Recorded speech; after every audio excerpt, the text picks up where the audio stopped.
Welcome, and thank you for joining for another whiskey review. Today, we're going to take a look at the Octomore 14.2.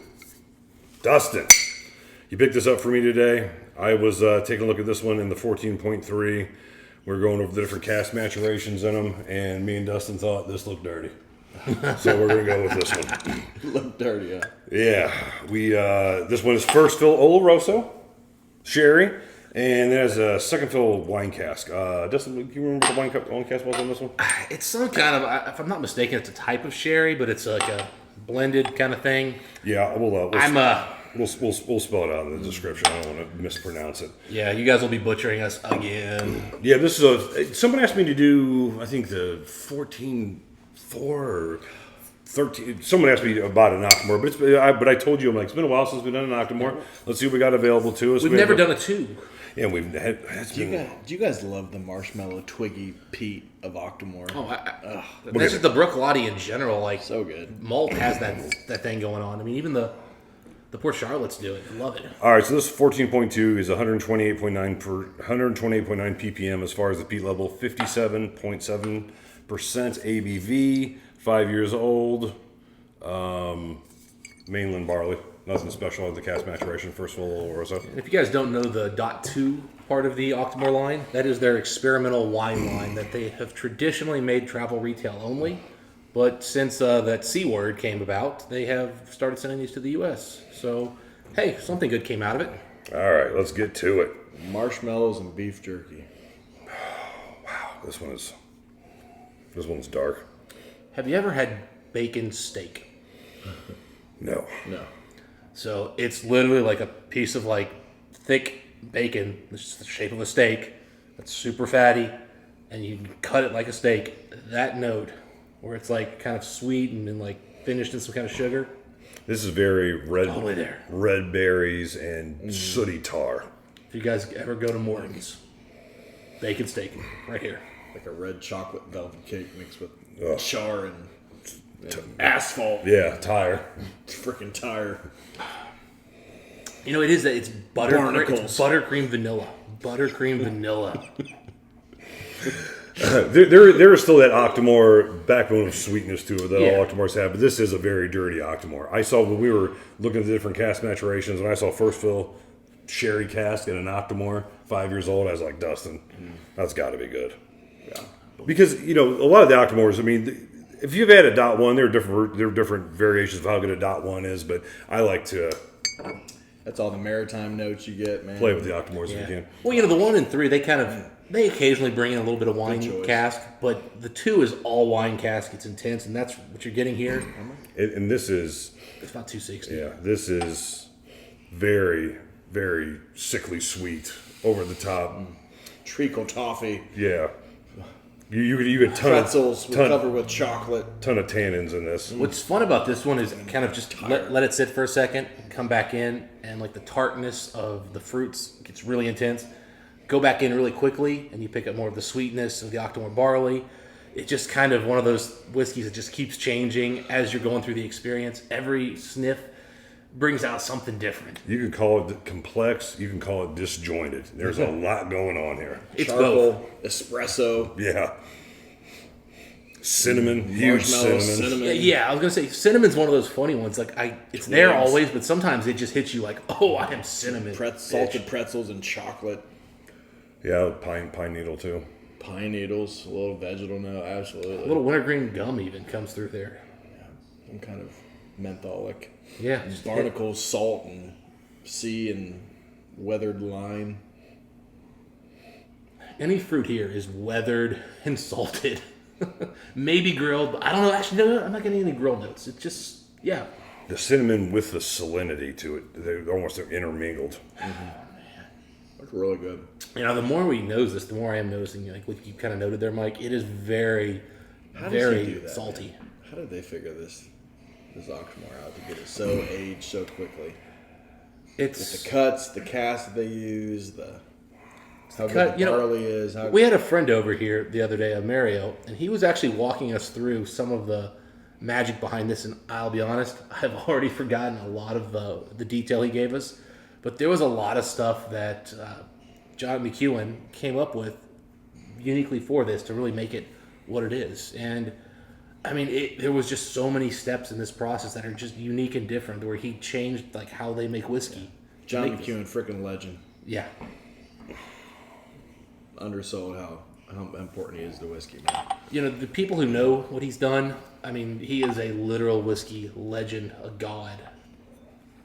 He worked at Beaumont for years, I think, and he's from Islay and just wanted to do true Islay. Well, he knew that distillery was sitting there unused and was like, I've got to take over that son of a gun. All right, man. Oh, the palate. This thing is so thick and viscous.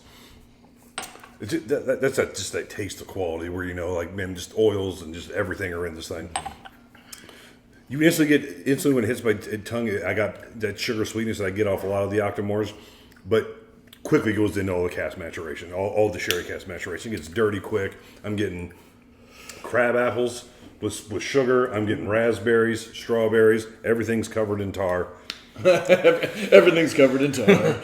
Yeah, just asphalt everywhere. But it's, you know, it's intense sweetness to go along with that intense, very oily, very tar-driven note. Everything about this is red and black. Volcano went off. Everything's got soot over it, too. Yeah, it's Pompeii. Wherever you were standing, that's where you stayed.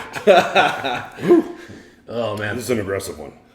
And again, what you would come to expect from Octomore, but, you know, it's a very punchy wine cask maturation. So I don't know that I've got a lot to add to the tasting notes here, but what makes this one, I think, a really exceptional bottle and what makes this kind of special is there's a couple different people who are looking for Octomores. There's the people who are just like, I want the peatiest, punchiest thing ever. And I don't know that this is that, but this is very punchy. Those wine casks are assertive. They had a spice. They had a punch. This is one of the punchier Octomores. Then there's the people that like the Octomore malt. They like that level of refinement that you get. And while that's maybe not this whiskey's strength, it's still there too. I mean, this is still, relatively speaking, well done Octomore. But yes, it's on the punchier, little sharper side. But I don't think those people are going to be upset.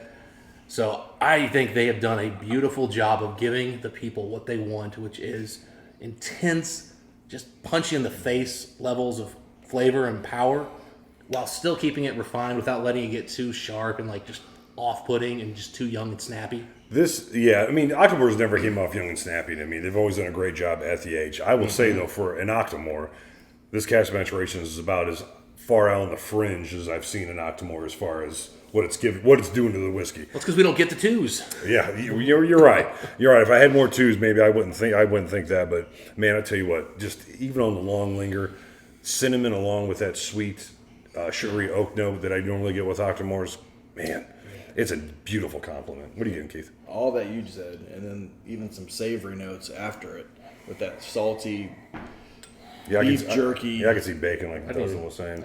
Water. Just realized I forgot Yeah, you're water. right, man. All the red fruits, then covered with tar. Man. And I love just at the end, if you're patient with it, that wisp of pine. And I get that a lot with Octomores, but this one it's pine needle, like when the season's already over and the tree's dead. It's not like a sweet fresh pine. I mean, I love Lagavulin peat. The way Octomore does these peats, they're getting close to Lagavulin territory for me.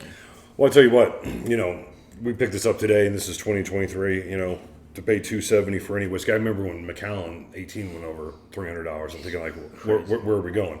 This is a 5-year-old whiskey. How much was it? $270. Yeah, that's what it is these days. Wow. But it's still, I know when I buy an Octomore, it's a quality product. I don't know if I do know. Never bought an Octomore and thought, like, man, This was a dud. And keep $276 in Ohio. This was poor a little cast. cheaper in Kentucky. Let me know if you need one. This was bad cast maturation. This was casted, we're too tired. I never thought anything like that about an Octomore. It is. So let's quantify the quality. Whiskey score time, Dustin. Mm-hmm. You want to go first or want me to go first? Let you lead off. All right, so this is... My enjoyment is 1 point higher than what the whiskey score is here. This like most Octomores, is around an 88. They're good whiskeys, not epic whiskeys. Now, I'll say my enjoyment of this is an 89. am digging the dirty wine cask. They made the tar notes become darker, become redder, and I like everything they did with them. But I was still, as far as the quality of the whiskey, it's good mouthfeel. I mean, it's 5-year-old whiskey. It does have some rough spots. But a good solid 88 out of 100. Is it worth $270? It's overpriced for sure. This is a $180 whiskey, not a $280 whiskey, but it's the times that we're playing in, and people want to see an Octomore. I haven't seen an Octomore for a while, and again, Octomore is an easy bet. They are quality whiskeys, even though they are getting crazy overpriced. I'm an 88. That's cool. Long-winded 88. Where are you at, Dustin? So, my enjoyment and my score are massively different here, Mike. I enjoy this at a 90. My score is an 86. I think the disjointed notes we've talked about here are unquestionable. Correct. The sharp, biting notes, the citrusy, like sharp, tart notes that we get from the wine casks. Some find off-putting. I think this is a mess of a whiskey, and I love it from a taste and like enjoyment factor, because that's what I like. Again, like I was talking about. You're right. People like that punchy whiskey, and this is more of that punch that the Octomore fans who buy it because of the PPMs buy it. It's less so of that refined Octomore, so I'm enjoying the heck out of this. Yes. But honest to God, as a whiskey score, I think it's an 86. It's just not well structured, put together whiskey. It's just fun to drink. To be fair, when we were looking at whether or not today we're going to pick up the 14.2 or the 14.3, the 14.3 seemed like a similar whiskey but better put together. Yeah. And we said, no, we're going to get the one that's a mess. And you're right. So, I mean, you know that we like a mess and we like something overly done, but it's exactly what we expected. But I got to be honest, I really enjoy this, but I can't so, call this a great whiskey. It's a very good whiskey. What did I say at the beginning? It was you either call it complex or a mess. It's a little both, but it's definitely messy. Keith, where you at, my friend? So, I'll give it an 87. I think if I would have had this a few years ago, I would have probably given it like a 91. Like, it is a really good whiskey. It is. It is. It's got so many good marshmallow, twiggy notes. Just all the notes we've talked about. It is a good whiskey. Just that's pretty expensive for a 5-year-old whiskey. Don't worry about that. We're not scoring on price. You can buy it. What do you think of it just an overall whiskey?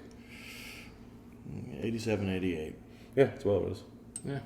I agree. Anyway, those are our thoughts on this particular Octomore 14.2. If you guys had a chance to try this one, we'd like to know what you guys think. Dustin, until next time, what was the folks? Happy .2 drinking. We'll see you then.